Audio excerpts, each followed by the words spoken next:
Welcome back, fellow web creators and entrepreneurs. In this tutorial, I'm going to cover how to change the color of text in Adobe Premiere.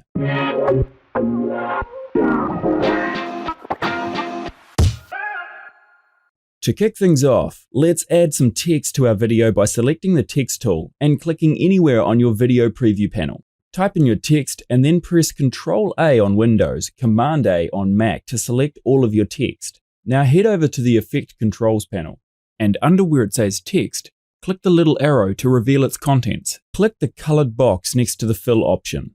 Select your desired color and hit OK. Now you've changed the color of your text. Alternatively, hover over your text and click and drag over the text you wish to change. You can also make additional modifications to your text, such as adding a stroke, a background, or a shadow. For more detail on these features, check out these videos right here. If you deselected your text, using the Select tool, you can double-click anywhere on your text to highlight everything again. And that's it for this tutorial. I hope you learned something new. Thanks for watching, and I look forward to seeing you again soon.